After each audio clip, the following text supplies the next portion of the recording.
MMA from all over the world. This is the premier stop for all your combat sports needs. MMAjunkie Radio, the only show broadcasting live from the Mandalay Bay Resort and Casino in the fight capital of the world, Las Vegas, Nevada.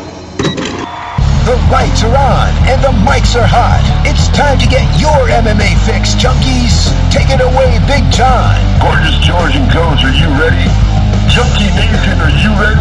Let's get it on. From the fight capital of the world, inside the beautiful Mandalay Bay Racing Sportsbook, you're listening to the MMAjunkie Radio Show, the only show that matters. I'm your host, Gorgeous George, and as always, is the devious and dastardly Goes, our ace co-host. He's off today, our fight analyst Dan Tom, but back east, still the dynamic duo, Gabby and Josh, producing the show. What's up, everybody? What up? Not much. Yo. What did I stumble onto there at the end of MMA Tonight? Can I set that up really quick? Yeah. Josh, you don't know this, but George walked into the studio, and literally the first thing you heard was pulling pants down and finger blasting. That's all you heard. He has no idea what you guys were talking about. Well, then on the way out, AJ said something about Good start. Josh in the cup or something like that. 2 Joshes in a cup. I can't imagine what that is. The look on his face was pretty epic. What's going on with you, Josh? You freaking out over there? I'm good, man. Now I'm actually good. No, there was I had probably one of the worst nights of my life, definitely the worst date of my life on Sunday. So we ended the show. What would AJ do? I kind of told him what happened, and he gave me his advice. So what you actually heard was off-air conversation, but now I guess it's on air, so here we are. You want to just share the story, or is that private? You a private guy? Nah, at this point, it's not private anymore. I was kind of keeping some of it off air, with the hopes that there might be a future with this chick. And, if anything happens, we'll still play it back for her. But no, it's just, I'm trying to equate it to a fight. This isn't MMA. I'm trying to, I can't really think of a fight that I can equivocate it to, so I'll just tell you what happened real quick. You want to go make out on love, Sunday night, which means you want to offer her a fight, except she's being Nick Diaz, and she doesn't want to accept the fight.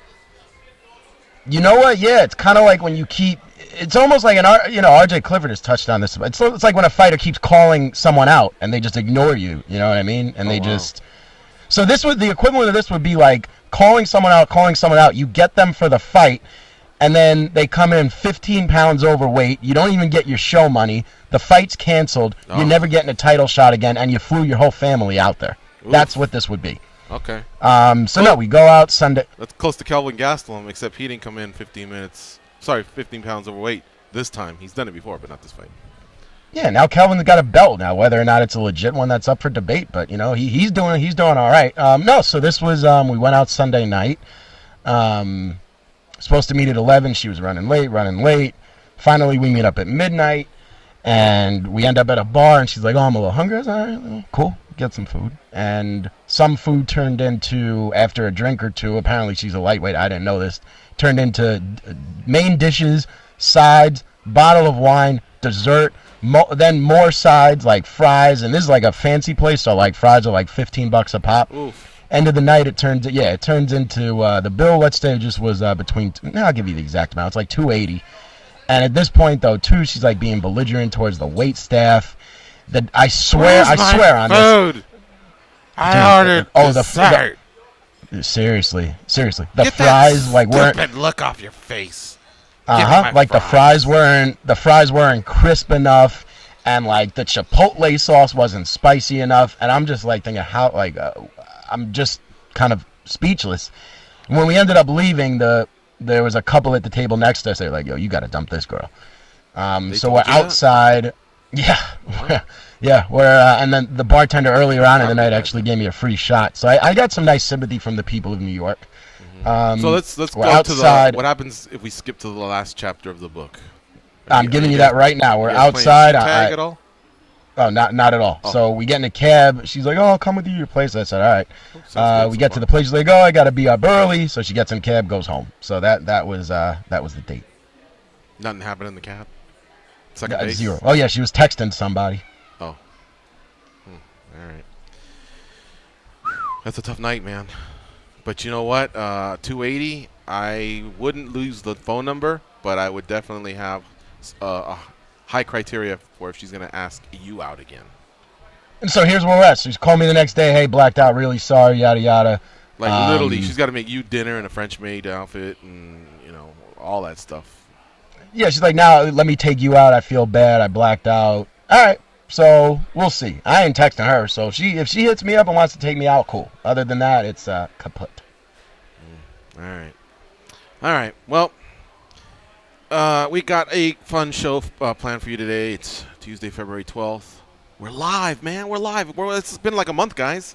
It's been like a month that we've been live here on the MMA Junkie radio show. This was a time slot of ours, you could say, except we were on a delay.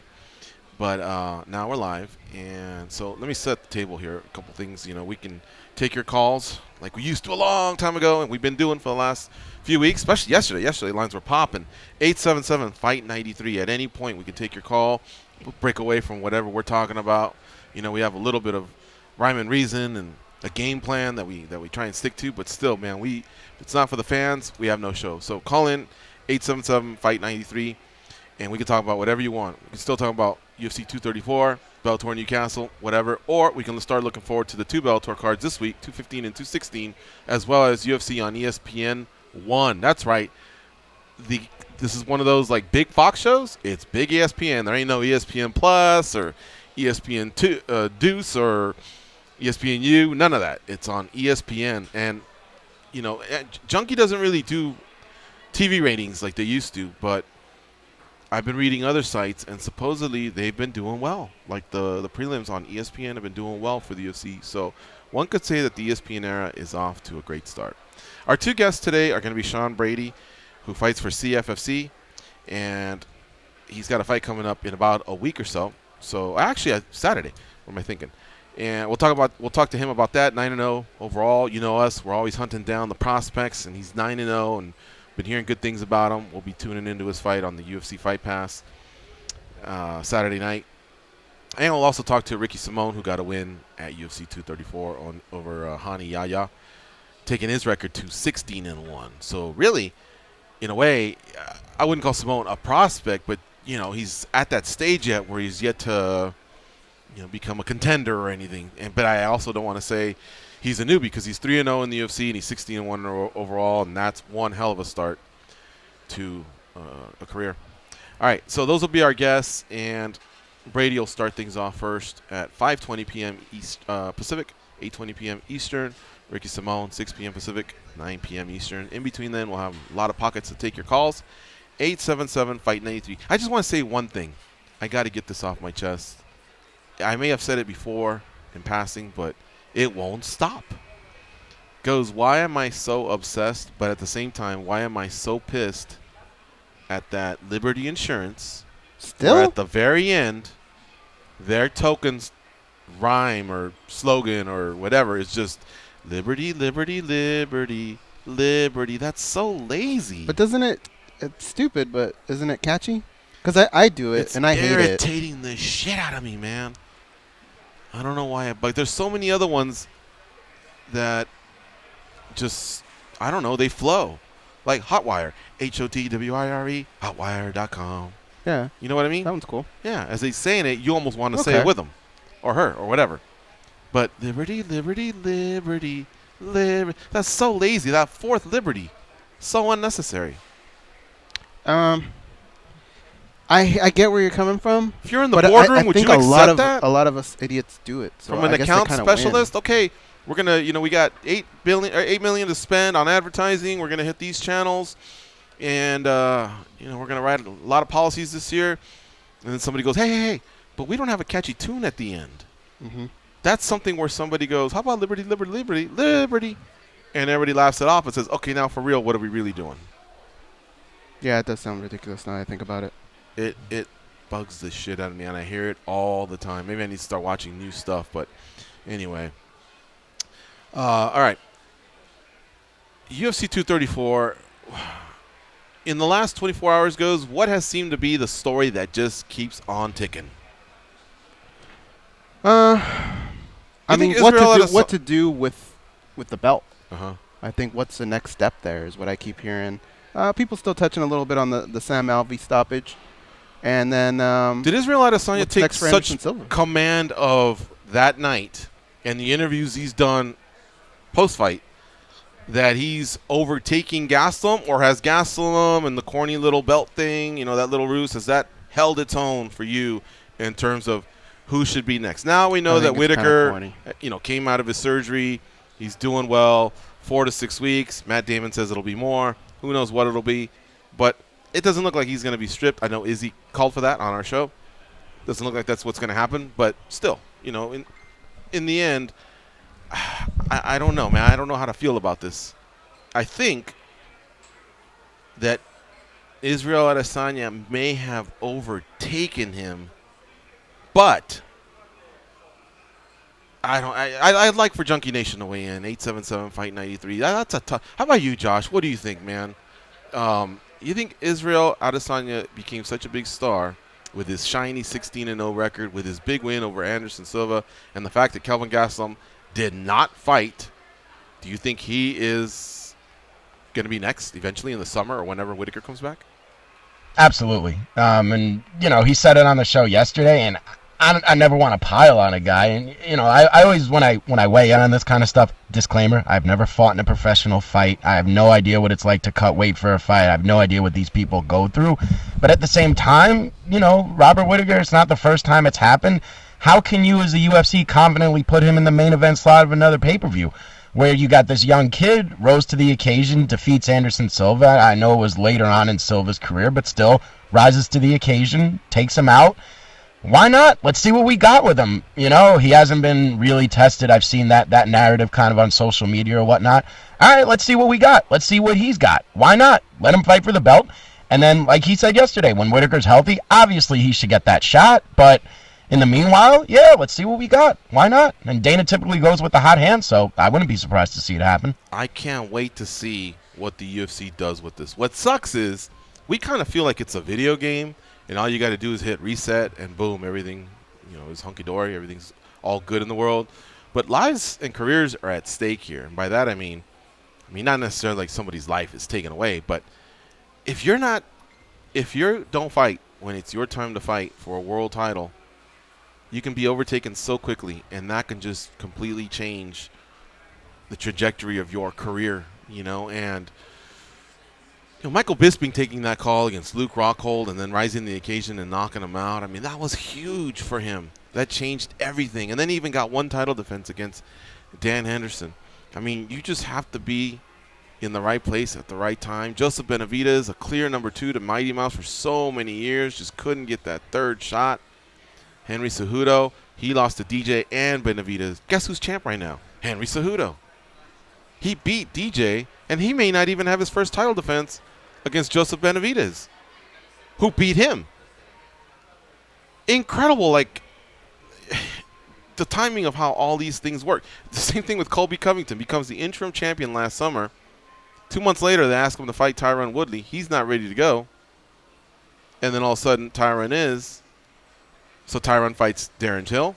Then Colby says, now I'm ready in November. Tyron isn't. Then, of course, by then, Kamaru Usman comes in. He fights. Looks good. Impresses the boss. Guess who's fighting Tyron Woodley on March 2nd? Kamaru Usman. And guess who's just out of the picture right now altogether? Not cut by the UFC, even though he's suggesting he wants it. Colby Covington. That's a damn shame right there. So even if we turn to the interim title argument, Tony Ferguson's another guy. He was an interim champ. He's not fighting for a world title. Now he's sitting off to the sideline waiting to see what happens with Conor McGregor and Khabib or Poirier or anything else. I don't know. But anyway, circling back, Kelvin Gastelum, that's not the only fight he's picking here. He doesn't want to just fight Whitaker, and he's not also just trying to fight Israel Adesanya. Did you see he's kind of picking a fight with Conor McGregor on social media? Conor McGregor spots Kelvin Gastelum holding the middleweight belt, and he tweets, "Why is that worm holding the 185-pound belt? There are worms crawling on his skin." So he's alluding to some of the staff skin problems that Kelvin Gastelum was spotted having on Fight Week. He says it was absolutely ludicrous to consider allowing him to compete, let alone now walk around the arena shaking our fans' hands. Someone sort this. this instant and sterilize that belt immediately. That belt, by the way, was Henry Cejudo's, who is a, how shall we call it? He's a management stablemate of Kelvin Gastelum. They're both managed by Ali Abdelaziz and part of the Dominance MMA team. Cejudo was in town, so the belt became handy. He took the route of saying, hey, look, Whitaker's out. I'm sporting this belt. He was playing a little bit of defense in terms of like his brand and making sure that he's next. Whatever Israel Adesanya did that night, Kelvin Gastelum does not want to lose his title shot. Then Kelvin Gastelum starts firing back at Conor McGregor. And he went, shall we call it a little bit of the personal route. Now, these are obviously allegations, but still, if you're in part of the MMA world, you've probably come across stuff like this. Still, this is personal. Kelvin Gastelum says, oh, my God, you want to talk about a leper. That guy's full of disease that's spreading disease all over Ireland. That's Conor McGregor. He's spreading his seed all over Ireland, impregnating ladies and not claiming them. That dude's a leper. Forget him. Holy cow. That's pretty brutal, right? It is, man. And I'll tell you what. You know how people say there's rules to this type of engagement when it comes to trash talk? Mm-hmm. One thing I've always not been down with is outing others, other guys. Like a little bit of the guy code. Just say whatever you want about me or my career or my last fight or whatever. But leave my family and definitely my personal business out of it. If you see me doing dirt at the club, you don't need to tell the world. You got a problem, tell me. Hey, bro, you got a family at home. Don't be doing that. And then I can tell you to go to hell, or maybe you'll shake some sense into me. But don't put, that's like the worst type of rat to me. Like, I don't like it, man. It is. He actually made it pretty funny in a way, but still. And because Conor has got these allegations, it's not like he's the one that uncovered anything. But still, there's a lot of people that just see this for the first time, and I don't know, man. I just think there's so many other ways you could go. You could just point to Khabib choking you and saying, start with that and work your way from that. But I don't know why these guys are making it so personal nowadays. Well, I didn't like it when Chael and Vanderlei coached in Brazil, and Chael hinted towards Vanderlei partying, and that's why he was coming in late with alcohol in his breath. Like, he was starting to already trudge that line. You know what I mean? That's just something that I don't think that needs to be done. that I think is wrong.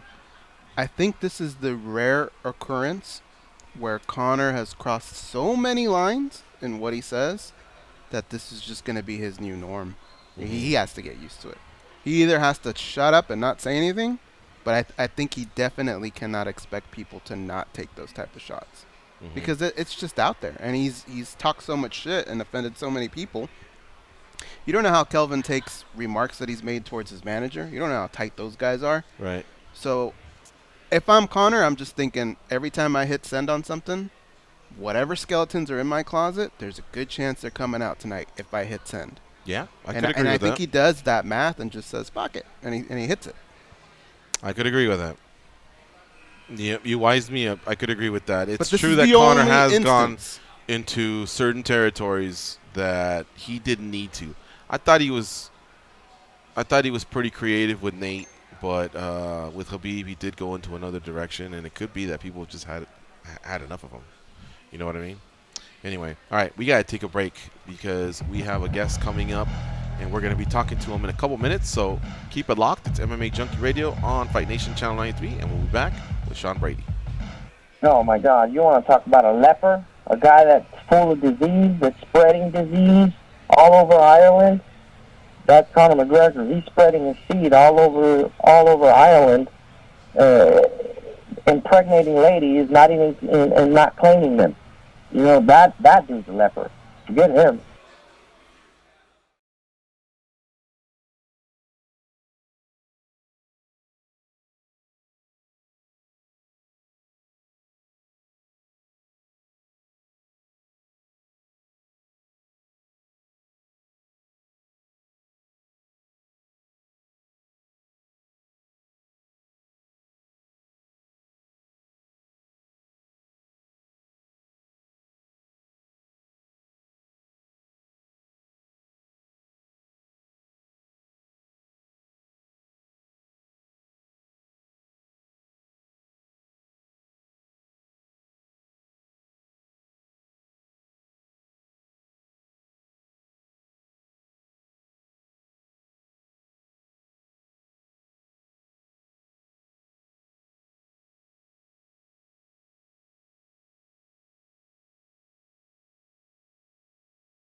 Tell me tuna and a lobster. They wanna do me, I'm a new like a monster. Injuries forced them to retire undefeated from MMA with a record of 0-0-0. They are Gorgeous George and Goes, and this is MMA Junkie Radio.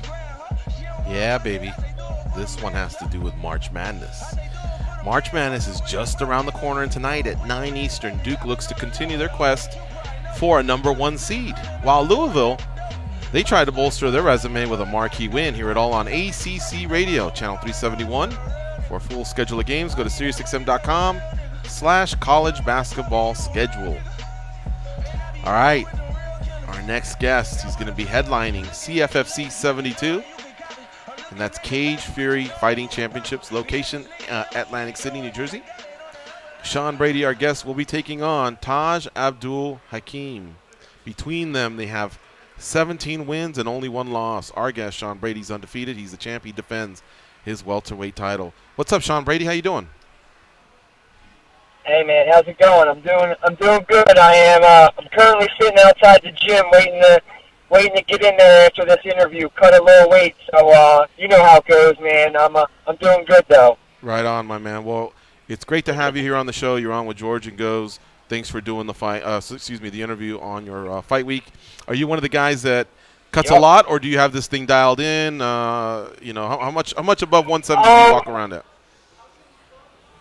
I walk around probably 195. I go into fight week around like 185, so it's just all water from here. I should be waking up tomorrow like about 10 over, and I'll do like 7 pounds of water in like a course of 24 hours. So it's not very hard, you know. It's just being strict, and the last week it's just really manipulating the water. So I'm pretty much dialed in all year round.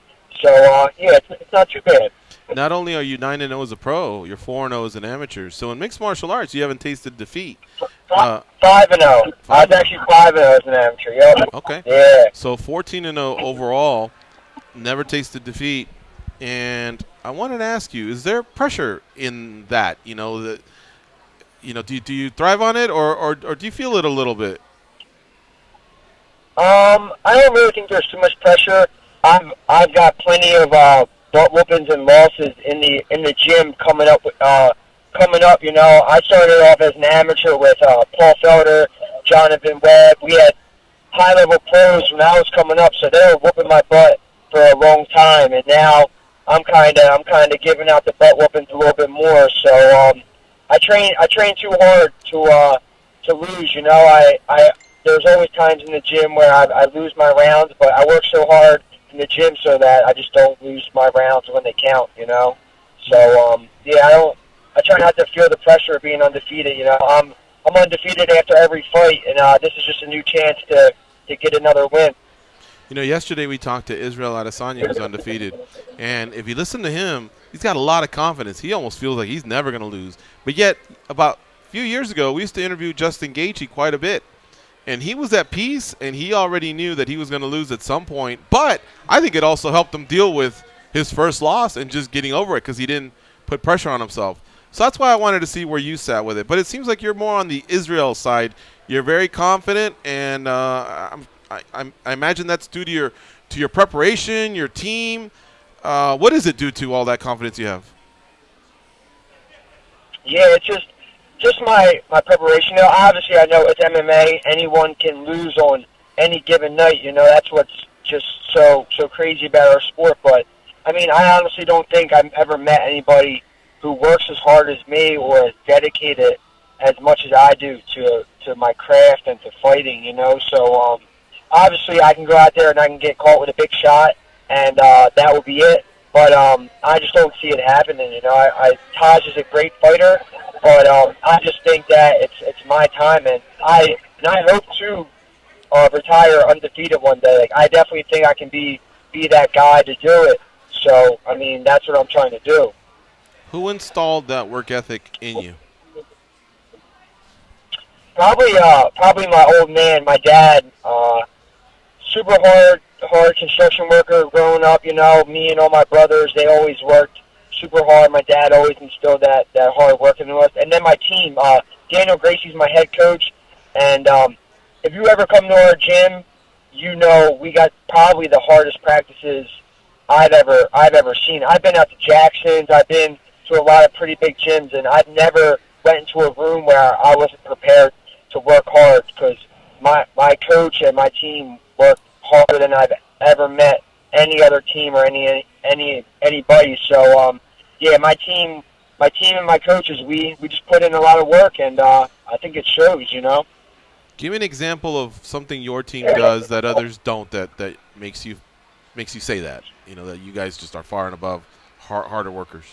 I've been in the gyms, and I've seen, like, everyone, obviously, they spar and they do all that stuff, but we really, we thrive on wall work, just working out of the clinch, sparring. We'll go from doing like a minute sparring to right on the wall so we have to work ground and pound on the ground, you know. We're up and down, and there's not many gyms you see that up and down. It's kind of just like, all right, we're going to go in here, we're going to do 5 minutes of sparring, and that's kind of going to be it, you know. But our coach, John Marquez, is our striking coach. As soon as our round ends, we're jogging for 30 seconds, you know, and then we get a little bit of a break. They're always pushing us, like, so it's just something I've never seen before, you know. And like I said, I've heard other people say it too, so it's not just me saying it. It's very interesting. Sean Brady's our guest here on MMA Junkie Radio. He fights for CFFC, which is Cage Fury Fighting Championships, and Cage Fury Fighting Championship 72 is this Saturday. You can watch the fights on the UFC Fight Pass.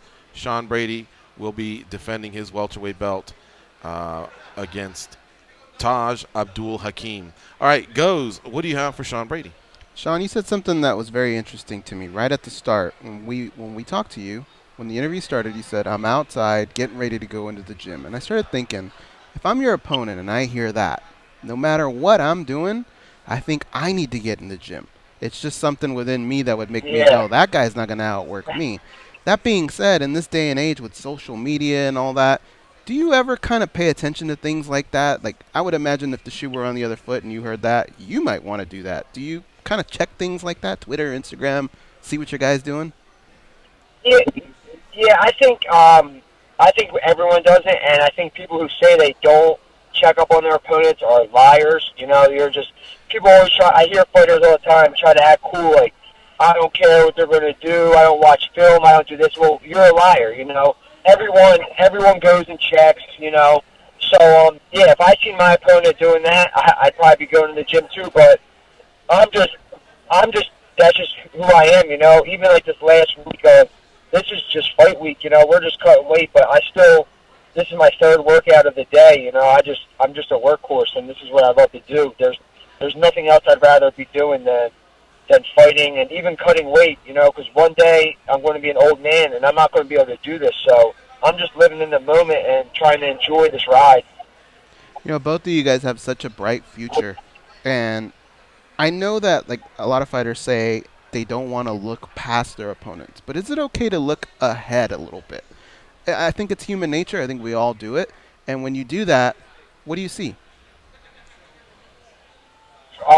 For me, I mean, I see the UFC soon, but I'm that guy that doesn't look past their opponent. You know, I've been getting ready for Taj for over 2 months, preparing for him. You know, covering everything I have to cover. So I'm definitely not looking past him, but I know I'm going to be in the UFC. I don't know when it's going to be, but I know that's where I'm going to end up. You know, I'm only 26 years old. The sky's the limit, and I just got to get past Taj first.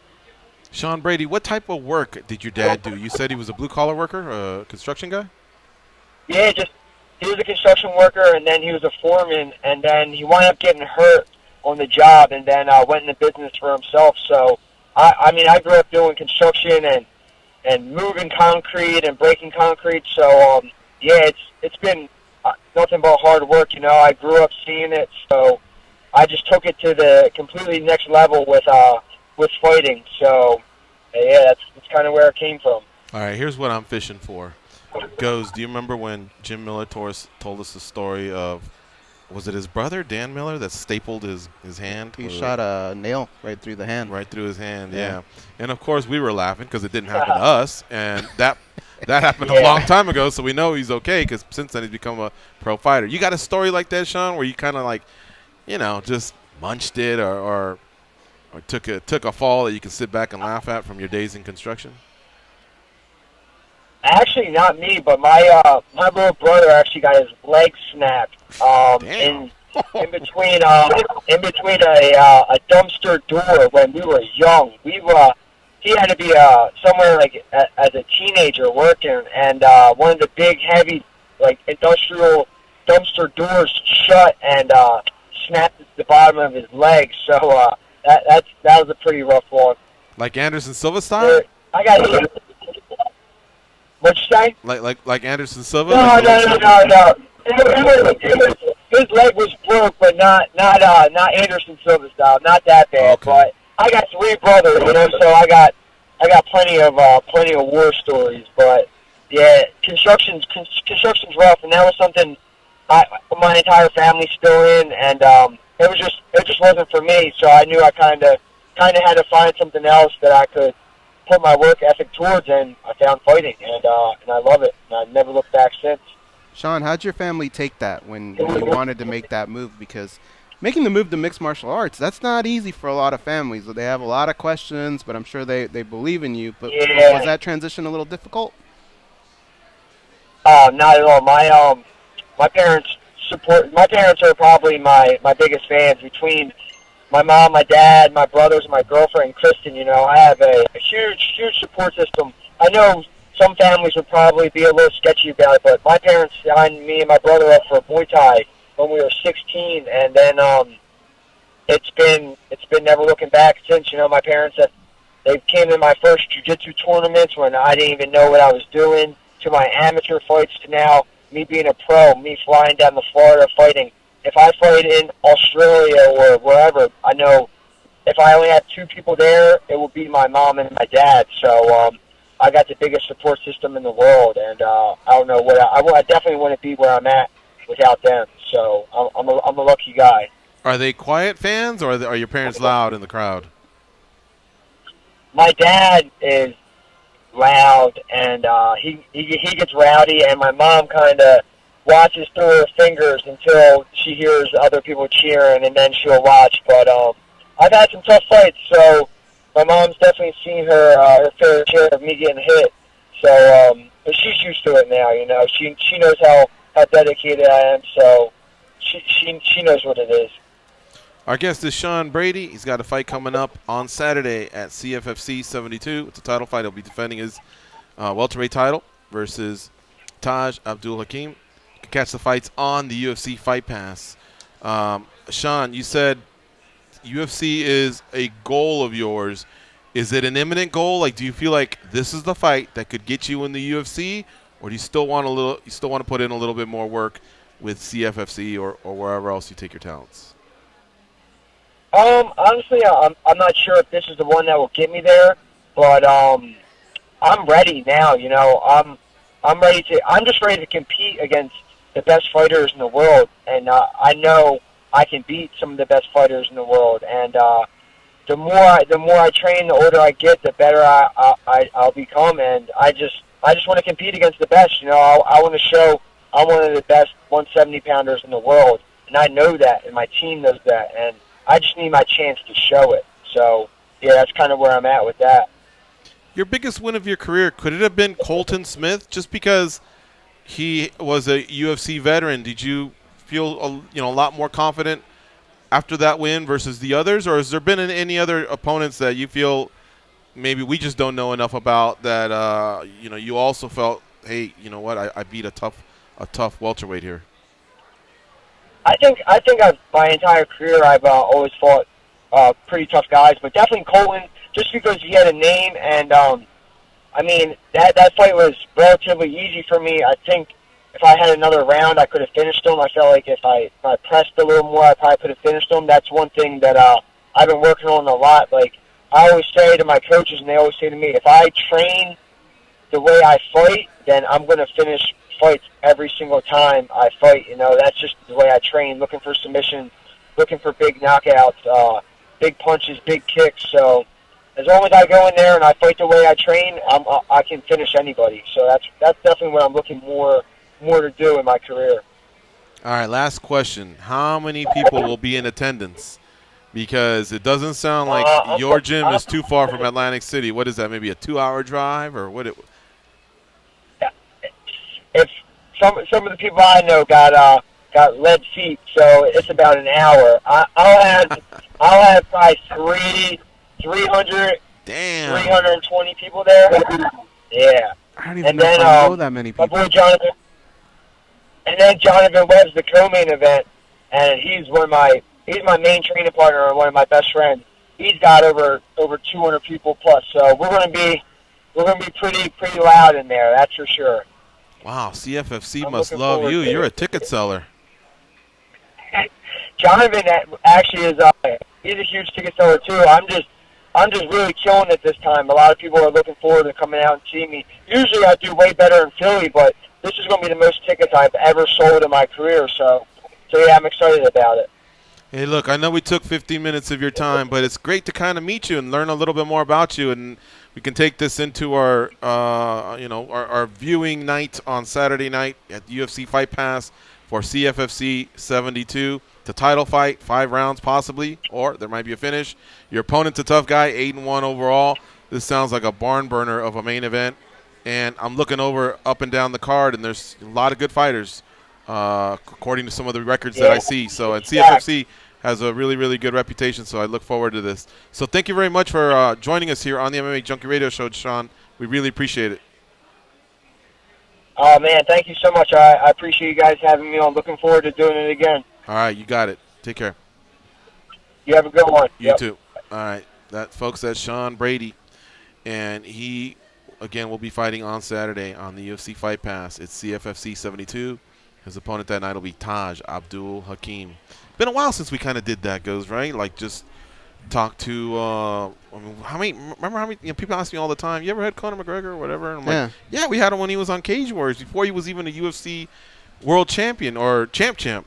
When he was just, what do you call him, a prospect, an up-and-comer, you know what I mean? Mm-hmm. And it was cool to just kind of, I guess, talk to them when they're just so early in their career and they're giving you normal answers and they haven't blown up and become superstars. So that was a lot of fun. And I was thinking the same thing with Israel. He was another one. About 15 months ago. I was thinking about it as we were doing the interview, and it reminded me of Daniel Cormier. We had that same conversation, very similar with him. Mm-hmm. And then Demetrius Johnson. Remember when Demetrius Johnson just kind of showed up to the studio? He was the first fight that night, or the night before, at a WEC event.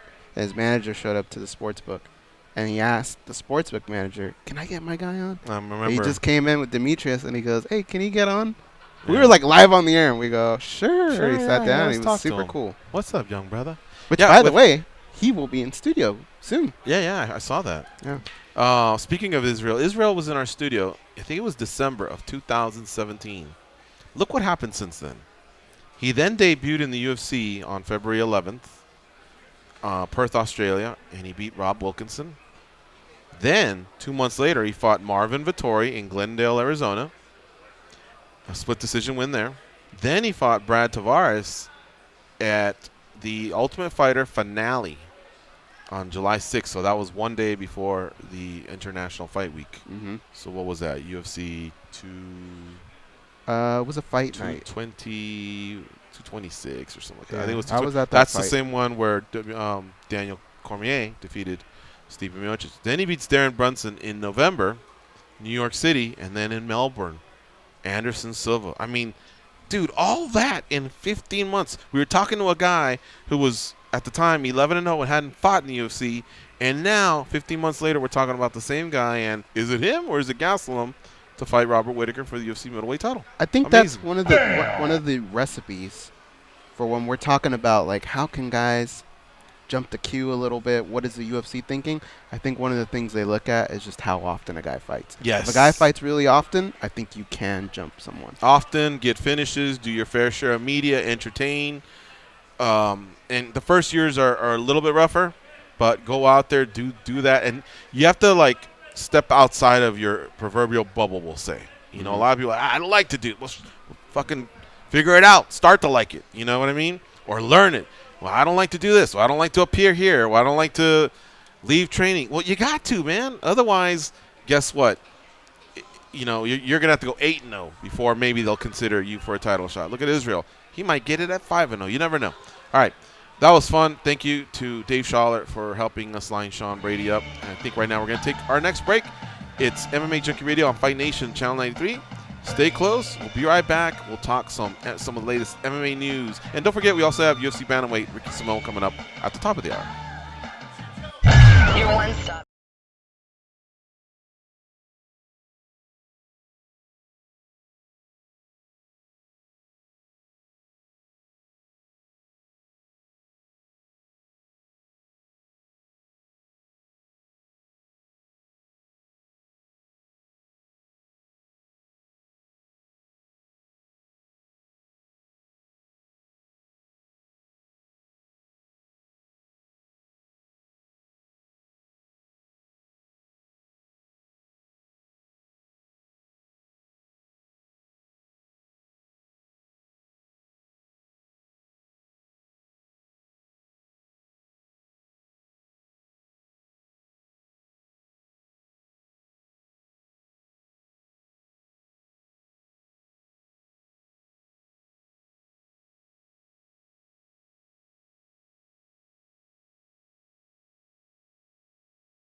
I get paid to say things in this cool voice, and they get paid to be lame.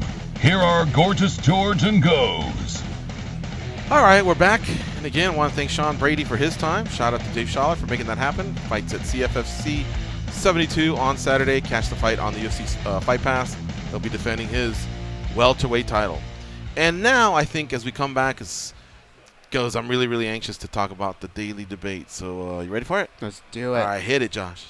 The brothers Garcia seemingly can't agree on anything. Everybody knows it's duck season. Rabbit season. Duck season. Rabbit season. Whether it's food, less filling, Tastes great. less filling, Tastes great. gambling, always bet on black. I like red. Black. Red. Black. Red. Black, dummy. Or even social media. Instagram. Snapchat. Instagram. Snapchat. The same applies to the biggest stories in MMA. Time for MMA Junkie Radio's Daily Debate. Today's at MMA Junkie Radio hashtag Daily Debate question deals with fast rising UFC newcomers. In your opinion, which fighter with 5 or less octagon appearances is the most likely to be a UFC champion? You got 4 choices, and yes, we know there's the Paulo Costas of the world and the Davison Figueiredas of the world and the Tatiana Suarez's of the world, but what do you want, man? We just came up with 4, and I think these were the 4 that they're just popping at this moment. It's no disrespect to the others, but these all have been talked about in the last few weeks or month or whatever. So here we go. Israel Adesanya, Ben Askren, Zabit Magomed Sharapov, or Johnny Walker. Goes? You know, I had an answer, and then I thought about it. It's not so much the individual as much as it is the division they're in. Ah, okay. You guys are starting to learn from me. Okay. So, if you look at a guy like Zabit, that's a killer division. Hell yeah. Okay? Look at a guy like Ben Askren. He's just showing up. That's another tough division. Okay? I'm actually going with Izzy, and it's not because he's the flavor of the week. It's because of his division and where he's at in it and what's going on in it. That's my pick. But I wouldn't be shocked.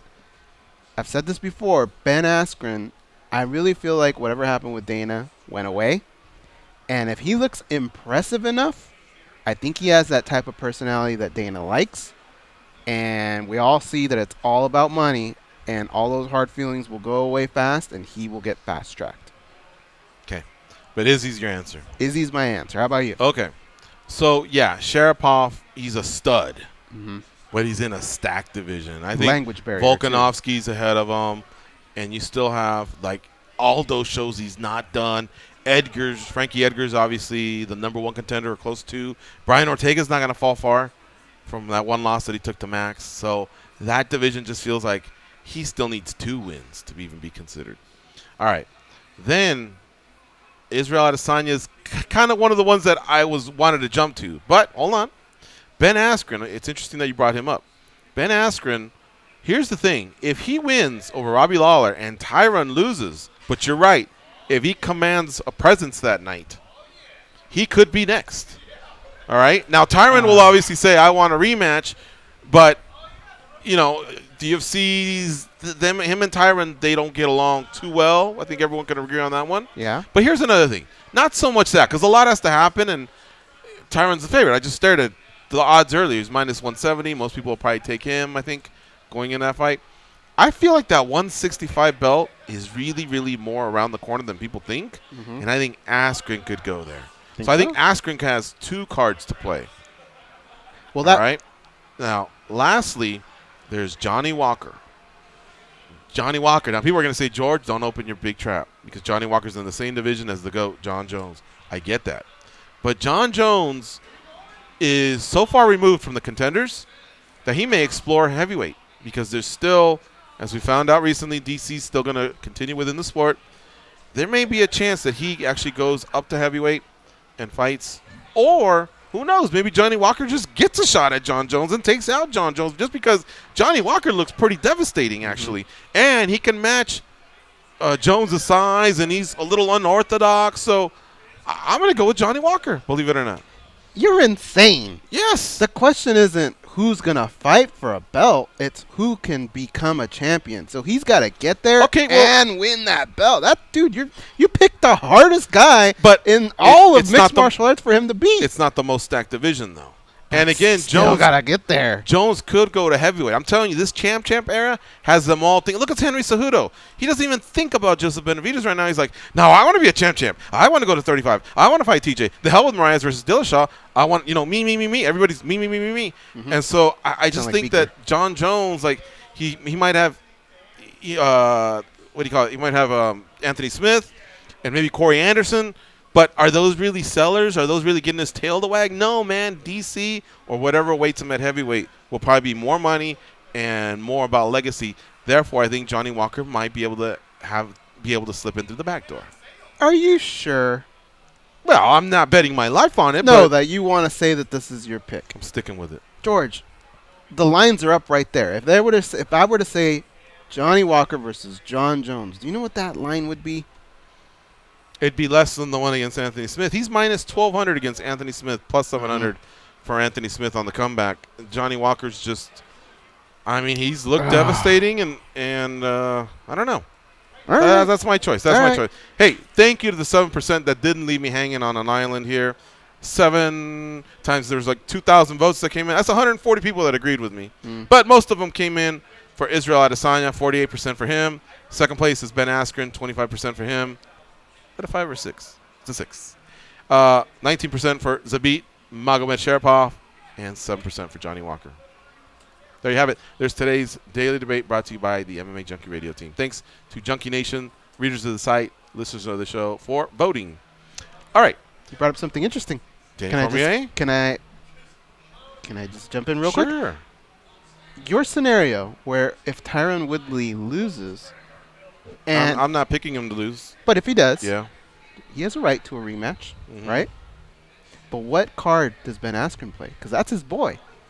They will not fight. No, I'm not saying that. But if the UFC says, no, we want to give it to Ben, is Ben going to say, I'm not fighting, he deserves it more? Or is he going to say, I'm not fighting you, but you had your chance, now it's mine? What's going to happen there? Okay, Tyron is entertained going up to 185 in the past. But I think when he did it, I think he's going to say he did it as a guy that probably wanted to become a champ. Mm-hmm.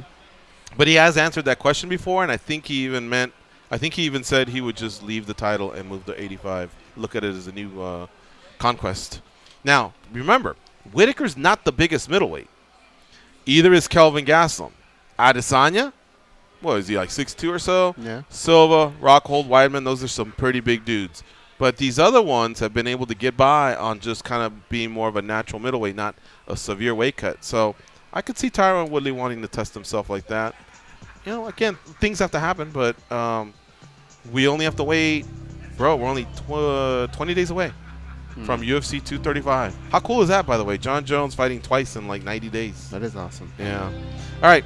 We'll talk more when we come back. It's the top of the hour break. You're listening to MMA Junkie Radio on Fight Nation Channel 93. When we come back, I think a good topic to start off with after the Ricky Simone interview will be Daniel Cormier extending his retirement.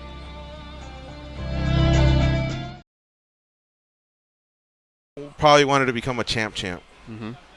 But he has answered that question before, and I think he even said he would just leave the title and move to 85. Look at it as a new conquest. Now, remember, Whitaker's not the biggest middleweight. Either is Kelvin Gastelum. Adesanya, what is he, like 6'2" or so? Yeah. Silva, Rockhold, Weidman, those are some pretty big dudes. But these other ones have been able to get by on just kind of being more of a natural middleweight, not a severe weight cut. So I could see Tyron Woodley wanting to test himself like that. Again, things have to happen, but we only have to wait. Bro, we're only 20 days away from UFC 235. How cool is that, by the way? John Jones fighting twice in like 90 days. That is awesome. Yeah. All right. We'll talk more when we come back. It's the top of the hour break. You're listening to MMA Junkie Radio on Fight Nation Channel 93. When we come back, I think a good topic to start off with after the Ricky Simone interview will be Daniel Cormier extending his retirement.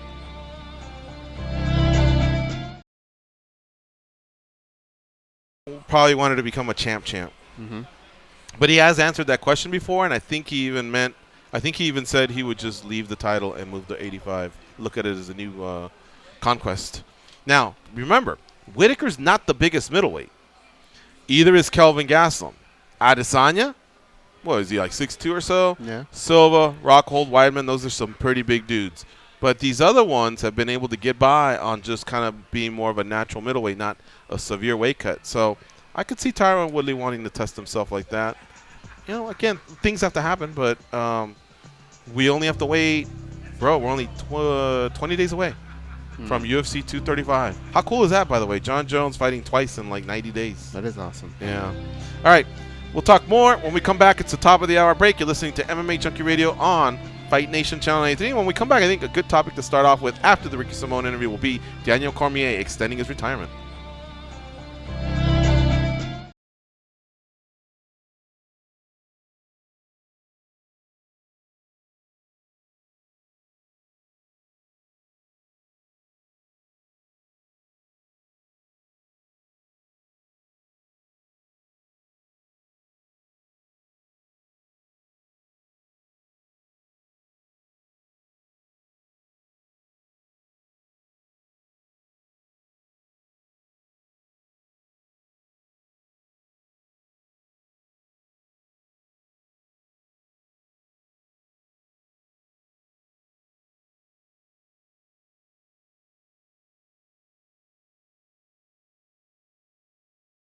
When you were still part of LFA and you just kept the train going, you picked up a bonus along the way, did a little bit of traveling.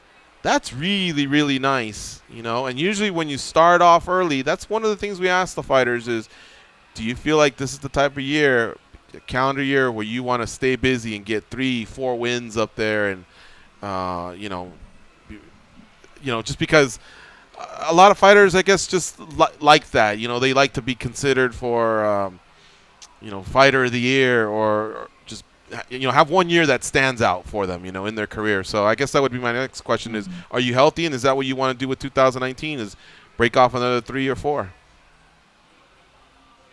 Yeah, definitely. Yeah, I love to stay active and, I like to make money even more. So, I want to fight again here soon and, keep this streak going. Yeah, in 2014, you got a win in January, so you were able to do 4 fights.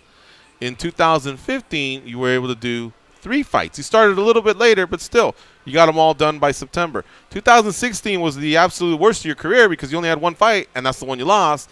And then 2017, 4-0. 2018, 3-0. I just love the way things have kind of set up for you, and a lot of fighters don't like to fight early on just because it's their winter and whether it's the holidays or not wanting to train in the cold weather or whatever, you don't see this too often. We're always training over there in the Pacific Northwest, so I grew up wrestling too, so I didn't get my holiday, so I'm used to that. But actually, this is like the first year in a while that I got to sit back and enjoy Thanksgiving and Christmas a bit. So yeah, it was a good one.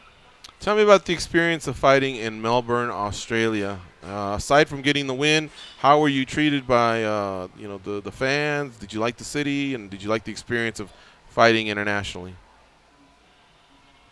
Hell yeah! I wanted to kind of cross it off the list. I've traveled for fights as a coach, but not as a fighter. So I wanted to experience that travel while cutting the weight and the time difference and the jet lag. I wanted to get that out of the way, and experience that. I asked my manager Jason House to get me on this card, and it ended up working out. I think the fans didn't really know who I was coming in, but then once I unleashed the mullet on Ronnie, and that big fight, all the fans were like super welcoming afterwards. They kind of got behind me in the crowd. That was probably the most amazing crowd I ever fought for. The arena was crazy, and I was really feeding off them. So overall, the experience was just it was awesome. I couldn't ask for anything more. Mm-hmm. And you beat a veteran that has a lot of skins on his wall. Hani Yaya's beaten a lot of good fighters along the way. He's had some streaks. He's been considered a contender as well, and he's very, very well respected, So that's a really solid win. It doesn't count for 2, but I feel like you really, really send a message that you definitely belong, in the UFC against top guys, and that the next one should just be, even higher up in the rankings. Yeah, if there was any question, going into this fight if I belong in the UFC, then I answered that. I feel like Ronnie is very tough. He's very dangerous. I think he has 20 submission wins. He's coming off 3 in a row. So, yeah, getting that win meant a lot to me. And I feel like I proved that I belong, and I'm ready to fight the lead of the league. Yeah, definitely. And even going back to Merab Davishvili, I don't feel like you're going to fight anybody with, like, a higher pace than him, like cardio like that guy. I don't think you'll ever fight anyone with better jiu-jitsu than Hani Yahya. So you've kind of beaten some fighters that have, like, a specialty of sorts, and you're kind of crossing that off your list in terms of not having to fear, certain specialists, if you will. Yeah. I feel like something I do great is dictate where the fight goes. So that's something that I feel like that's one of my best attributes. So when I fight these specialists, I feel like I have great coaches, and I'm able to game plan and put myself in the best position to win those fights. So I feel like I said, I feel like that's my best attribute, and we've been showing it off. I'm going to turn it over to Goes here so he can ask you a couple questions, but I do want to ask you one on the way out, just because I'm going to do a little bit of studying before he sends it back to me. When do you want to fight again? Not who, but when do you want to fight again? I'm thinking late April, May, maybe early June. I have a wedding. I've been planning a wedding in late June, so if I could squeeze one more in before, then that'd be great. Got it. All right. Ricky Simone, our guest here on MMA Junkie Radio, coming off a big win over Hani Yahya at UFC 234 in Melbourne, Australia, taking his record to 16-1 now, overall 3-0 in the UFC. All right, Goes, what do you have for Ricky Simone? Ricky, the hardcores know exactly who you are, but this performance, this one that you just had, it was so good. And George and I would secretly tell people, you got to look out for this kid, you got to look out for him. But I felt like when the fight was over, that the secret is out now. And fighters are going to know they can't mess around, because you didn't just getting the win, I think, would have been impressive, but the way you did it was just very, very impressive. Do you feel that way? Yeah, thank you so much. I do. I had Ronnie some dangerous spots, and I feel like I showed some composure, because even when he's hurt, he's still dangerous, and he's gotten guys out of there while he's rocked before. So, I'm super proud of myself. I'm always super hard on myself right after the fight, and I nitpick a lot. But man, I'm just trying to soak it in and enjoy it, because Ronnie is a true veteran, and I feel like I performed well. You're in a division right now filled with beasts. Everybody, I mean, you can go all the way to the top of the range, to the bottom. They're all killers. That being said, you're on a nice streak. But depending on the matchmaking, you don't want to be one of them guys that ends up with like 8 wins and still hasn't seen a title shot. What do you think you can do to maybe circumvent some of these guys on the way up? Well, I mean, I know the recipe that's working, which is staying in the gym and staying ready and just keep getting better. But that being said, I would love to fight Rob Font. He's number 9 in the world right now, and he doesn't have anyone scheduled. I'm looking for a fight. I'm hoping he is, and he's number 9. I think I just got put up in the rankings to number 14. So I wanted to make the leap in 2019 from prospect to contender, and I'm right on track. All right. I did my homework. You ready to hear this, Ricky Simone? I'm ready. You said you have a wedding in June, right? Yep. So how does May 11th in Curitiba, Brazil, will make you an international guy one more time against either John Lineker or Rafael in South Sound? I mean, that would be perfect. That'd be right on track with my plan. I feel like I match up great with either one of those guys, and I would love to go to Brazil. Mm-hmm. Yeah. Dillashaw is either going to fight Cejudo or Moraes, and if he fights Cejudo, then Moraes will wait it out. So Assunção was like 11-1 or something before he took the Moraes loss. So even though he's coming off a loss, he's still one of the badasses of the division. And I imagine he'll still want to fight in Brazil. Curitiba's not his hometown. Fortaleza more like his hometown, or actually Recife to be exact. But I could see Brazilians usually get hyped up to fight in Brazil.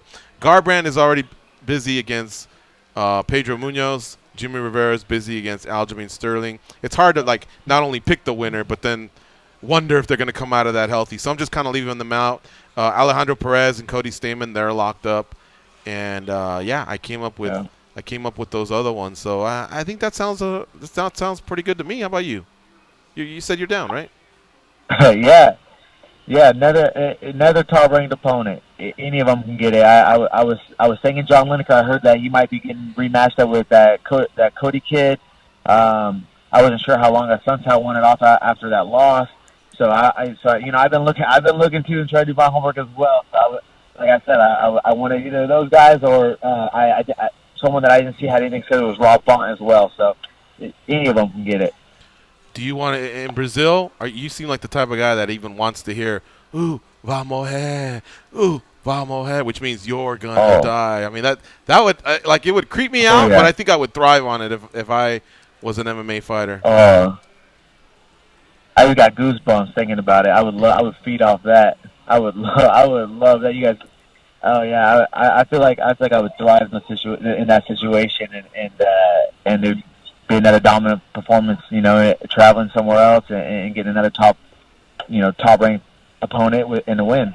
Seagulls, I've been telling you, my next life I will be a matchmaker. I got this thing dialed down. Yeah? So many fighters agree with me when I matchmake for him. Ricky Simone's all over it. Mm-hmm. He's already making sure his passport's good to go for Brazil. He's making it easy for you, though. Yeah, for sure. But in the meantime, look, you're in Melbourne. You're enjoying the win. I think it's Wednesday, past noon over there. So not only is it the next day, I think you've already had lunch the next day. That's how far in advance you are of where we're at. But seriously, enjoy the time. It was a great fight. You've done awesome, man. Watching you, do Dana White Contender Series, LFA, and now solidifying yourself in the UFC. You've been doing awesome, Ricky. Congratulations for all that. We really, really salute you. We can't wait to see what's next. Yeah, thank you so much. I really appreciate that. And you guys, have been very supportive throughout. And I appreciate you guys. All right, my man. Take care. Enjoy your vacation.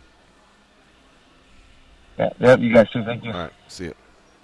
Follow him on Twitter at Ricky Simone UFC. That's easy. And as far as Sean Brady, I looked. He had one, but then when you clicked it, it was inactive. So I think he's either over it or whatever. It just said the page doesn't exist. But if you Googled it, you could find it, and it identified him as a 9-0 fighter.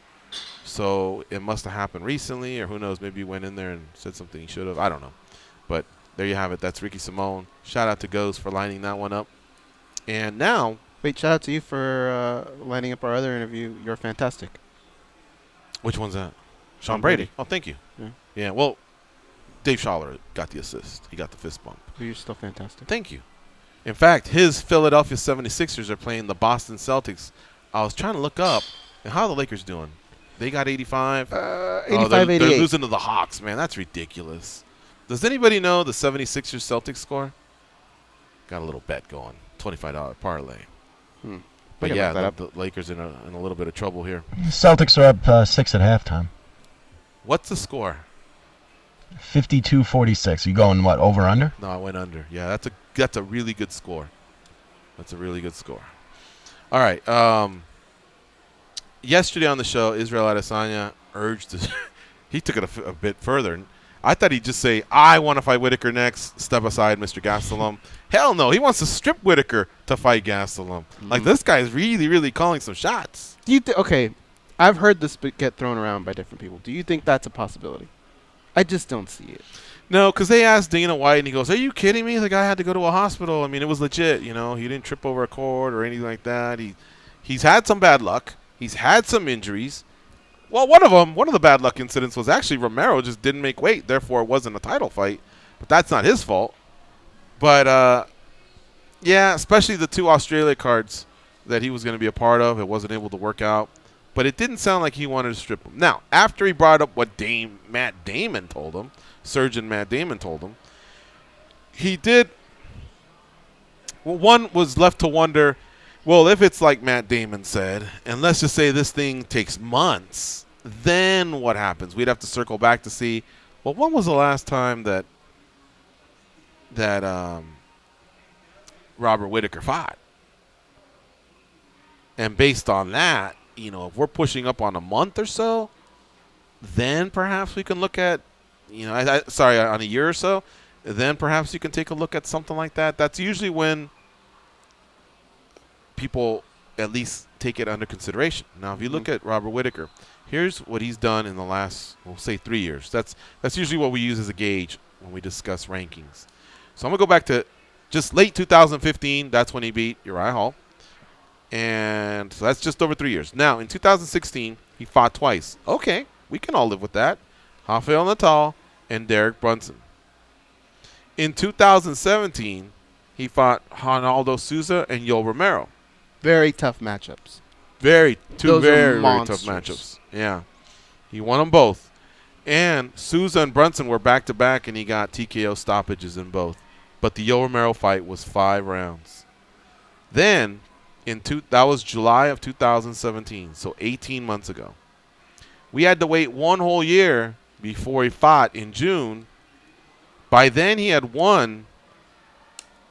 He had been promoted to the undisputed champion. He didn't win it from the incumbent.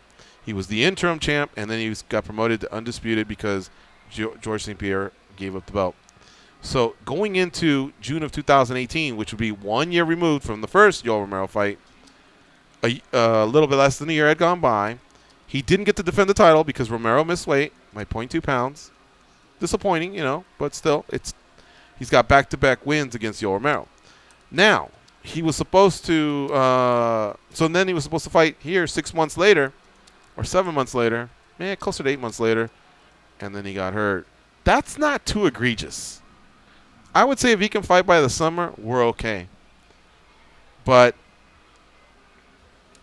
I don't think we're at that point with the UFC having to strip him. Adesanya complete his case whether he should be next, and we're all ears. Everybody's willing to listen. Because Kelvin Gastelum, he's got a great MMA career record. It's not like he's got the most amazing middleweight record either. Mm-hmm. In the middleweight division, it's impressive though. It's impressive. It got him the title shot. Yeah. There's no way around that. Especially considering people thought, he'll just have a couple there and then. Right, he was just going to serve a punishment and then go back to welter. Correct. So he has beaten Tim Kennedy. Hell, I'd have to look and see if the Johnny Hendricks fight may have been. I can't remember what happened in that one, but he's beaten Tim Kennedy. That was supposed to be his punishment. Then they go, hey, you fight Vitor Belfort. He fought Vitor Belfort, but that was declared a no contest. But the fight still went on. Chris Weidman, that was key. He lost it. And so once he lost it, he was kind of out of the running. His little run was over. But then he takes the Bisping fight. And remember, Bisping had lost to GSP, and he wanted to get the losing taste out of his mouth. So he takes this fight with Kelvin Gastelum, and Kelvin Gastelum not only won that, but then he came back to beat Ronaldo Jacare Souza. Mm-hmm. And that's what got him the title shot, because Chris Weidman had hurt himself in the Gastelum fight, and he wasn't able to cash in on being able to to be next per se, even though he had the win over Gastelum. And then a round robin was created because Souza beat Weidman, Weidman beat Gastelum, Gastelum beat Souza. You see what I'm saying? So really, that should have been Souza's title shot, but they gave it to Gastelum. So, oh man, I don't know. It's pretty tricky, man. I don't think you should be going back to Whitaker. I don't think you should be stripped. And as far as Gastelum, the UFC is going to decide that.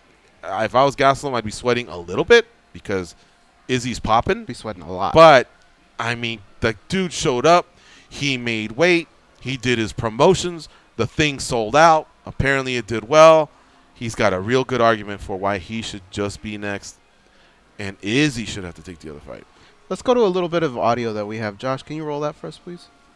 Honestly, when Dominic Cruz kept on hurting himself and surgery upon surgery upon surgery, and the UFC stripped him, this is another one of those, because I'm not sure how many times now, but this isn't the first time this happened or second time with Robert. This is, ongoing. He's hurt. He's out for this much longer.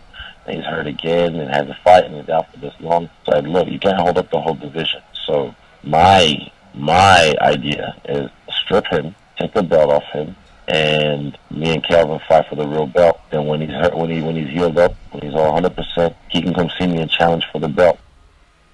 What I like about this is I think that's an idea that a lot of people just would have went, nah, come on, you can't do that. But it's worth him opening his mouth and saying. Yeah. Because little ideas like that start to catch traction, right? Conor McGregor and Floyd Mayweather come on, you're crazy. But little by little, on television, it starts to catch a little traction. And then it happens, right? Mm-hmm. So I don't think it's the craziest thing. That's a piece from our interview with him yesterday. You can catch that on demand at any time. Commercial free and in HD quality, the SiriusXM app. And I believe he's going to be on MMA Tonight, tomorrow. And so will Stone Cold Steve Austin. George, you going to tune in for that? I am, for sure. Yeah? That's going to be a good one. Yeah. Look, he definitely is free to voice his opinion and all that. But if I don't have the sheet in front of me. But if you're going to use the Dominic Cruz name, I'll say this. Cruz went through long spells, like 3 years and over. You know what I mean? Mm-hmm. We start to get testy around 9 months. Hey, it looks like he's going on a year without fighting. We say that at the 9-month mark. What should we do? Once they cross a year, we start saying, I think an interim's in order here. You know what I mean? Dominic Cruz made it to 3 years. Whitaker hasn't made it to 3. I just gave you the timeline for Whitaker. He had a busy 2017. Only one in 2018. But I don't think we're there yet to compare it to Dominic Cruz. So, well, I don't blame him for throwing it out. It's up to a sharp like myself to catch it. But everyone else that's sitting there is eating it up, going, yeah, we feel you. Mm-hmm. You see what I'm saying? So that's cool. That's fine for him to do. But either way, it's out of our hands. The UFC will have to figure this out. But I'm starting to think that I think if he comes back soon, they'll just run back Whitaker versus Kelvin. And I think Adesanya will just have to understand that he'll either have to get next or take the one after that. That's just my gut feeling. Kelvin has never seemed to be – Kelvin was in the doghouse at one point, but I don't feel like he's in the doghouse now, and I think he actually gained Dana White's respect when he got punished and banished to 185, but then he responded with this run.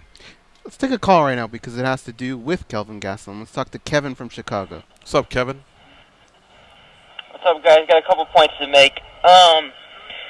So I heard the talk of the town after that fight was how exciting that fight was. I heard a lot of people saying, oh, my gosh, it was like a kung fu movie. I actually heard that comment not once but more like 4 or 5 times. Like, oh, it's like a kung fu movie. Can you believe that? Did you guys think that was like a kung fu movie?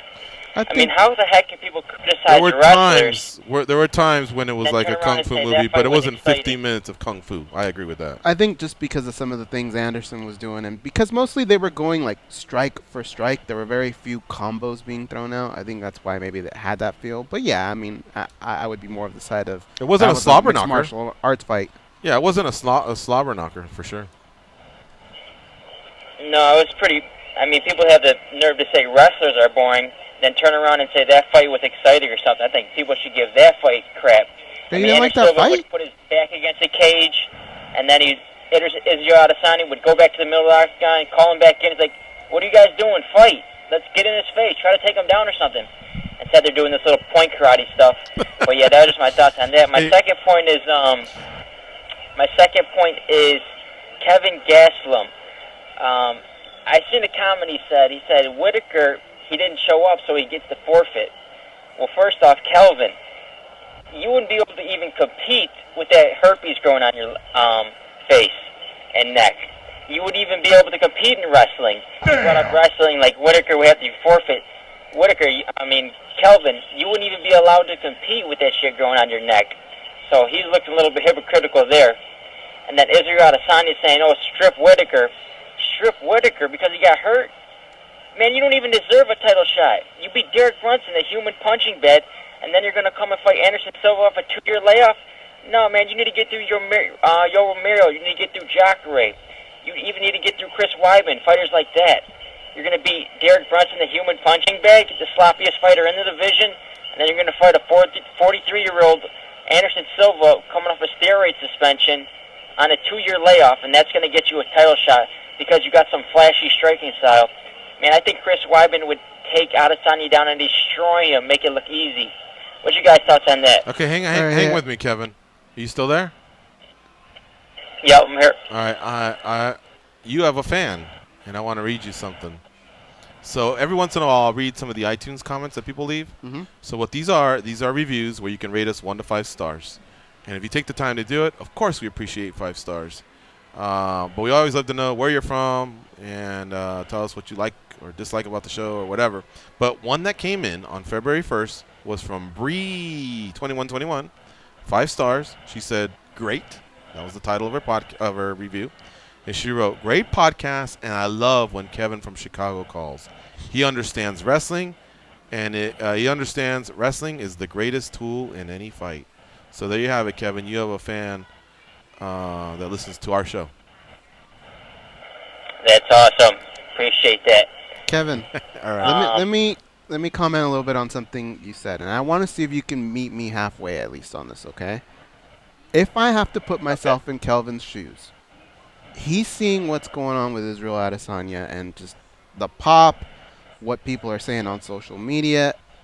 If I'm him, I get it. Maybe it's a little crazy, but you got to say something.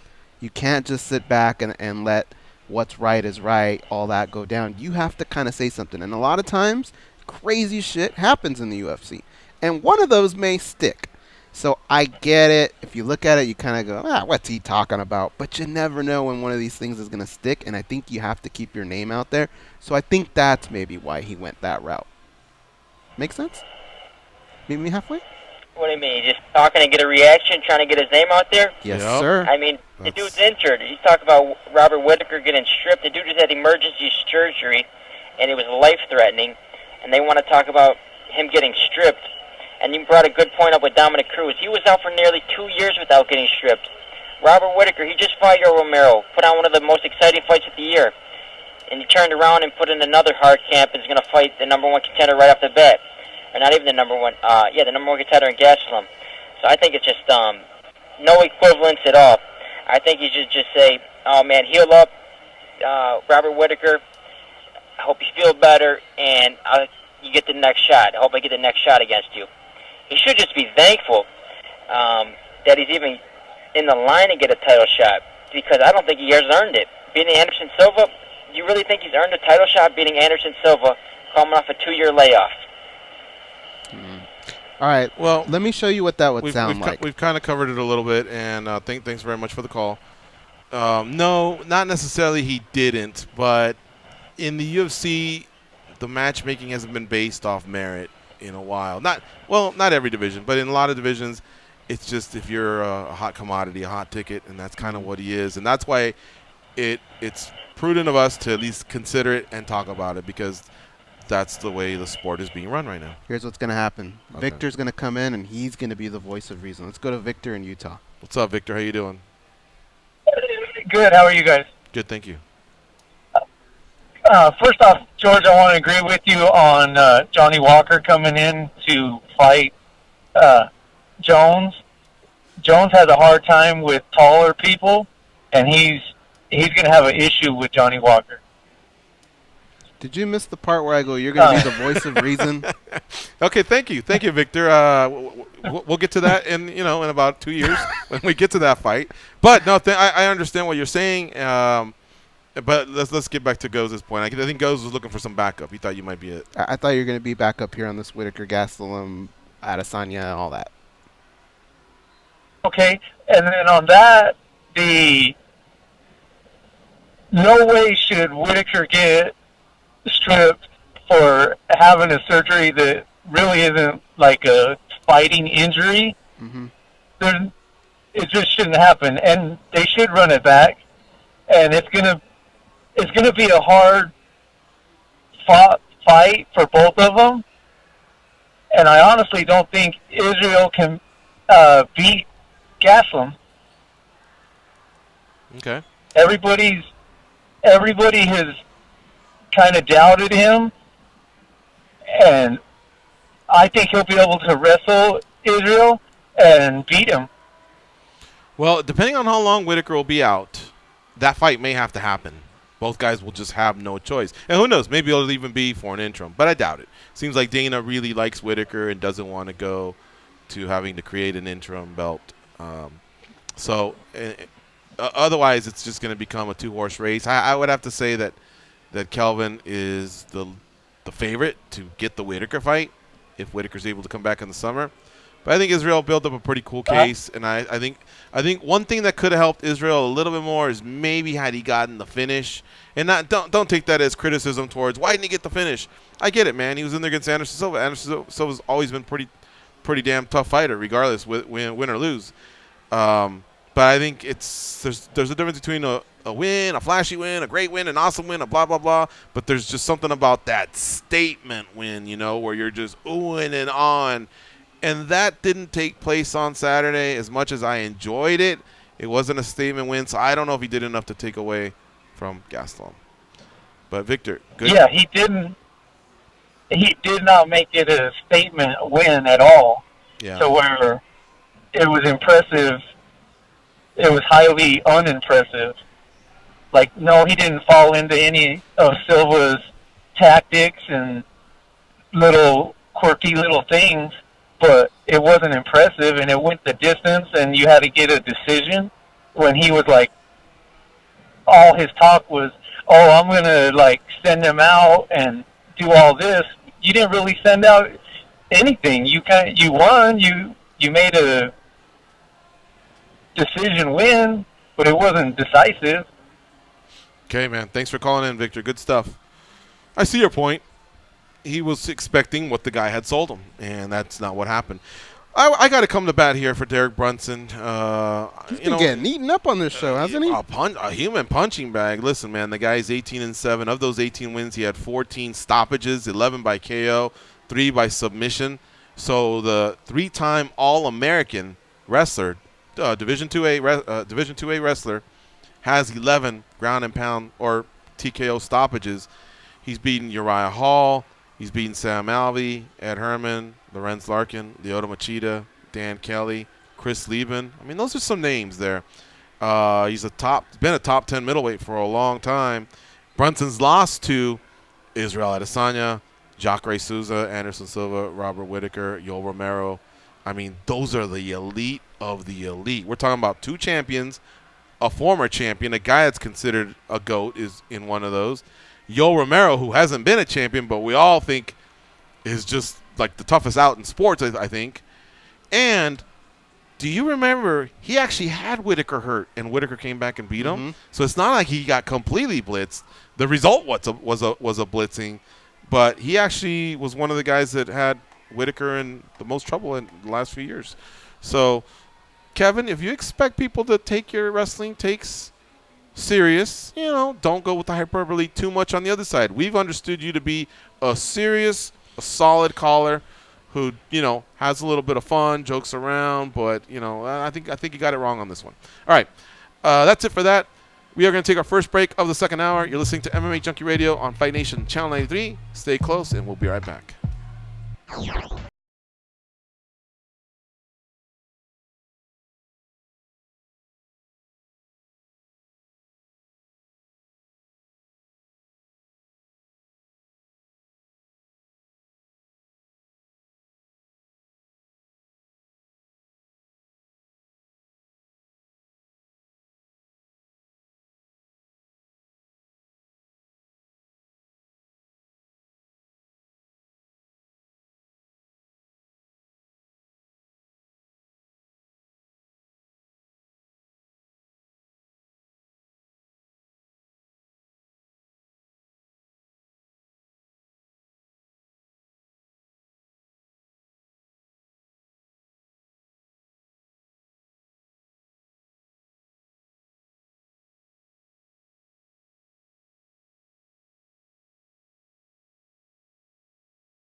Blah, blah, blah. Here are those two dummies, George and Goes. MLB Network unveils the top 10 catchers in all of baseball as voted by our expert analysts. And that's tomorrow morning at 9 Eastern, only on MLB Network Radio, Series 209, XM89, and streaming on your phone and at home on SiriusXM connected devices and speakers. Don't forget, if you miss any part of this show or any of the shows that we have, you can catch it on the SiriusXM app, commercial-free and in HD quality. Not only is our show up, but you can also catch Busted Open, MMA Tonight, The Luke Thomas Show, or At the Fights. So start with our channel, lock that one in, 93. What song was that, big Josh? things in 2019. It was Du Hast by Rammstein. Means you hate in German. Very appropriate as Valentine's Day comes up. Sounds like something Blade would be like, coming into a club to or something to kill people. Yeah, I agree. You think? I saw that. Yeah, Blade walks in. There's a bunch of weird German people. Here's a couple things, out. and then I want to talk some DC guys. Go ahead. Bobby Green wants part 2 with Lando Venata. Jessica I wants Valentina Shevchenko at UFC 238 in Chicago. That was announced during the UFC 234 broadcast that the UFC will be going to Chicago in June of 2019 for UFC 238. The date for that looks to be here. Where is that bad boy? The following? It is June 8th. Tickets on sale April 5th. I think Valentina told us in late December that she wanted to fight by March. So I'm expecting her to be on the April card. And if Jessica I wants to dance, I think she's going to have to play the tune that this gal is doling out. Maybe she'll wait till June, but I don't know. Maybe I'm wrong. What'd you think of that shoey that Cowboy Cerrone did with Tai Tuivasa? I think shoeys are done. I'm going to tell you why. Done? It was just the whole arena popped for this one. Well, yeah, but the first couple were cool.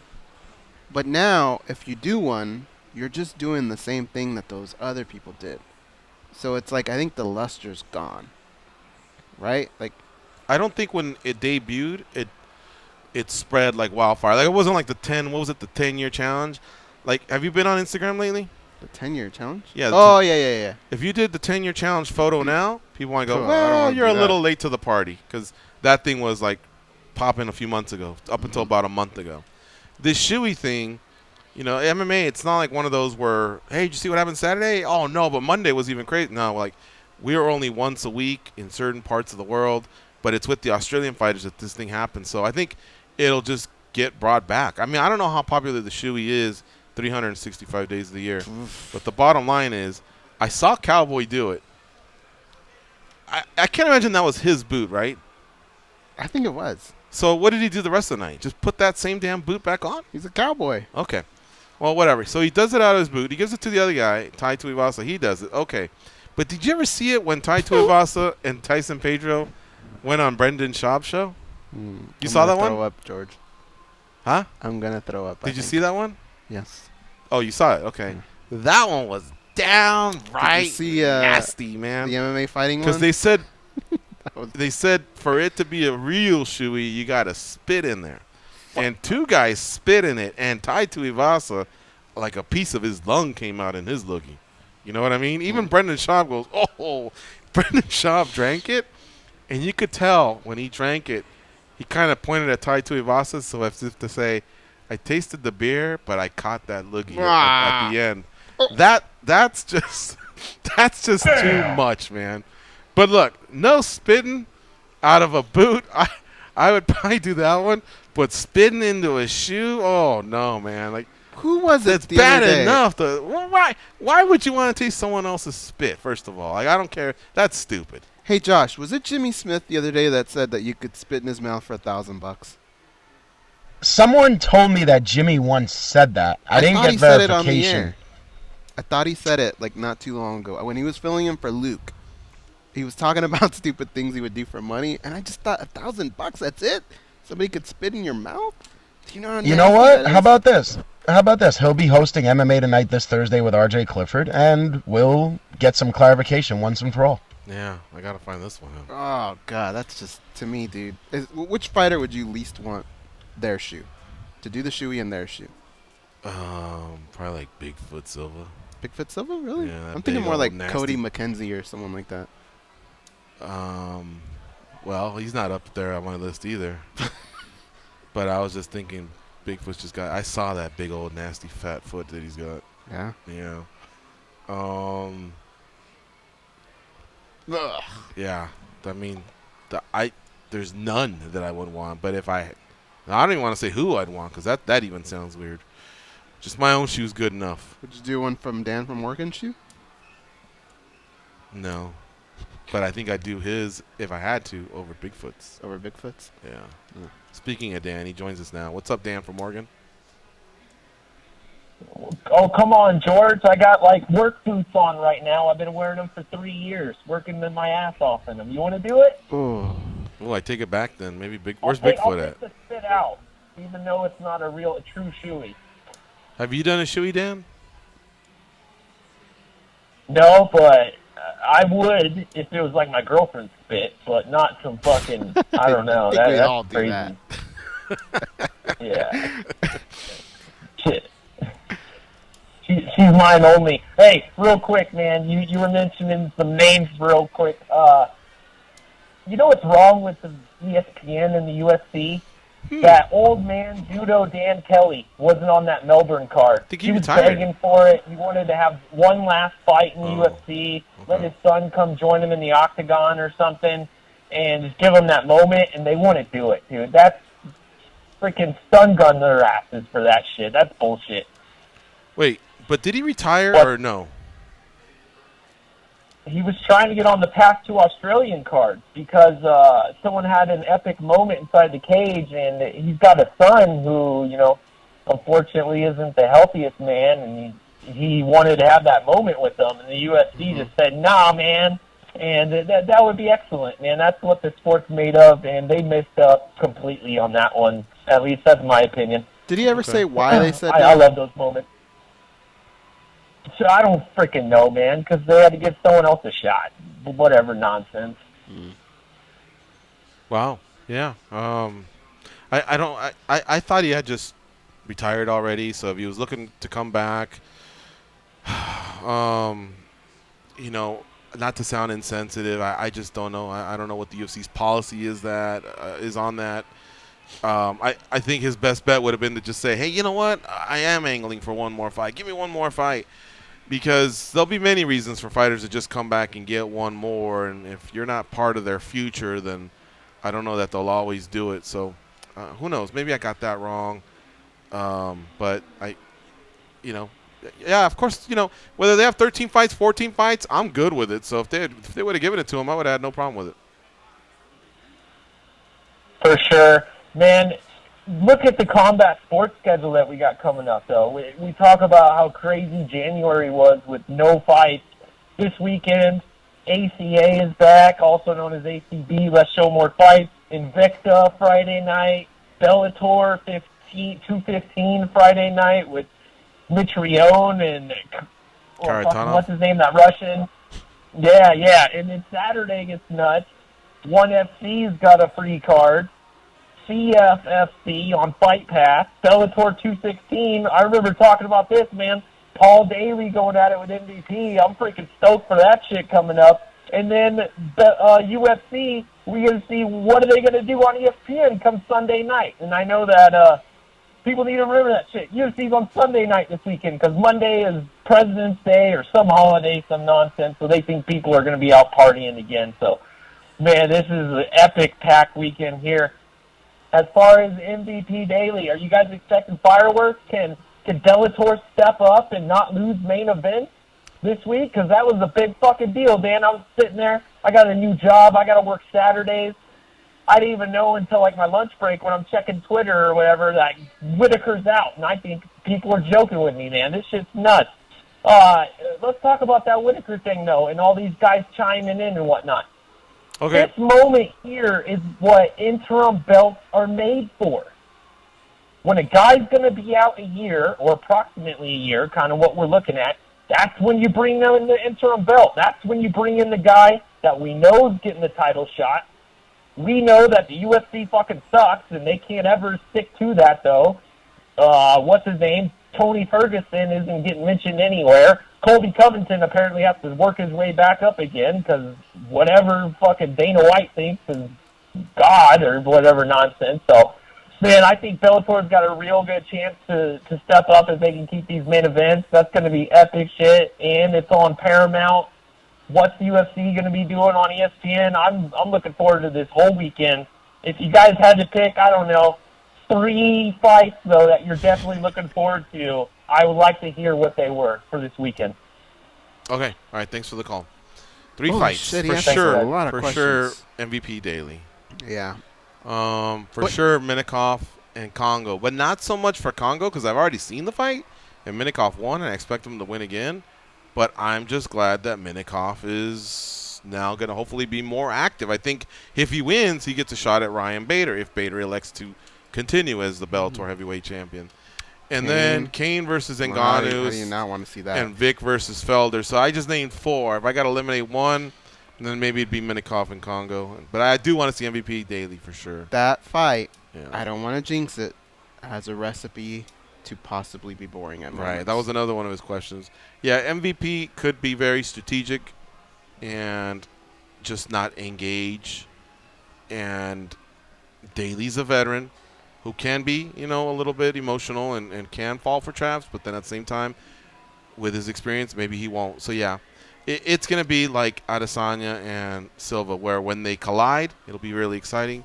But there could be some moments where it's just a tense feeling of them feeling each other out and either guy wanting to make an initial move. All right, let's take this last break. We gotta pay some bills. It's MMA Junkie Radio on Fight Nation Channel 93. Don't touch that dial. We'll be right back.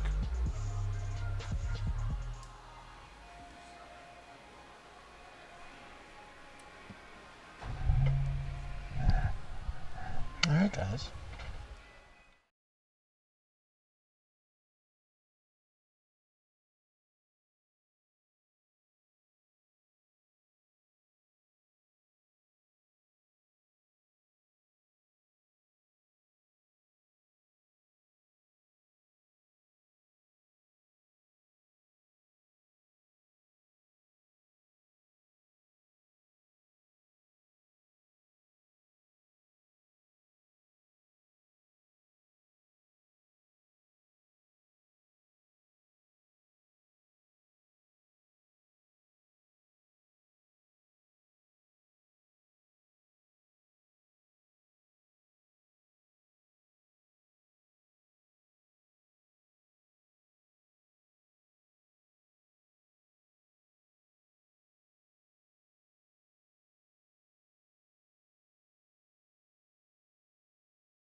Blah, blah, blah. Here are those two dummies, George and Goes. All right, one of the news stories that's come out recently is DC. Remember that sneeze before the Derek Lewis fight where he threw out his back? All of Saturday, he was considering whether he was going to pull out or not. Yeah. That thing's still out there. DC's hand is okay. He can fight if it wasn't for his back. But his back has set him back, and that's why DC couldn't answer the bell and fight on March 2nd at UFC 235. They came to him. He couldn't do it. He still feels like Brock Lesnar will be next. But as of right now, he can't take a fight book. They could offer him $10 million to fight Pee Wee Herman, and he wouldn't be able to do it. I think he'd do it. Well, maybe he'd do that one. Yeah. Point is, he's just not ready to take a fight booking. But he is interested in Dana White's plan of 3 more fights, fighting past 40. And he says the leading candidates are Brock, Lesnar, Jones. Here's another thing he said. He would like to do it in that order if it was those 3, because he doesn't want to go heavyweight, light heavyweight, then heavyweight again. He would want to do it last and just make that final cut to 205 and fight at 205. Then he said if Lesnar can't go, he feels Stipe should be next. So he kind of clarified a few different things out there. But he just can't seem to get going on, getting a camp, getting started on a camp for any of these guys. And so do you feel like right he's in now a he's rush? just an injured heavyweight. Excuse me? Do you feel like he's in a rush? Because he really wants Well, Lesnar. if that right? date's gone, no, because I think as long as he can fight by International Fight Week, I could see him and Lesnar headlining International Fight Week. That gives Lesnar plenty of time to play out WrestleMania, and then he can start his own camp. That's 3 fights. If he loses any of them, is he done? If he loses to Lesnar, unless it was one of those slobber knockers, I'd see him wanting a rematch just because it's a lot of money, and I don't think he could lose to him twice. But that would mean you got to fight a 3rd time, right? I'm fucking mad with Stipe, baby. He sure would be. Loses his mind. But if he lost to Stipe, even then, he's 1-1 there. So I don't know. It all depends on how the body holds up. What if this is one of those injuries that just lingers and he can't get back in? Could he just retire there? I mean, he could, but I don't know. He's not going to make a lot of money, whatever he's doing. It seems like he's got a lot of side businesses. He's working with ESPN now for the UFC, or the UFC for ESPN, vice versa, whatever. You've hurt yourself sneezing before, right? I've done it. I think I've pulled like a rib muscle or something. Yeah. It hurts. It really does, but Yeah. it usually goes away pretty quickly. Yeah. I don't know. All right. Well, we'll have to book DC on the show soon and run another series of questions by him. But that was an interview with Luke Thomas on the MMA Hour. So shout out to them. All right. Big shout out to Sean Brady and Ricky Simone, our guests today. Tomorrow we'll be back with another edition of MMA Junkie Radio. Let's see here. Nothing locked in as of yet, but we'll be working on that here in the next 22 hours until we see you then. So for Josh and Goes, I'm George. Have a nice day. Keep it locked on MMA Junkie.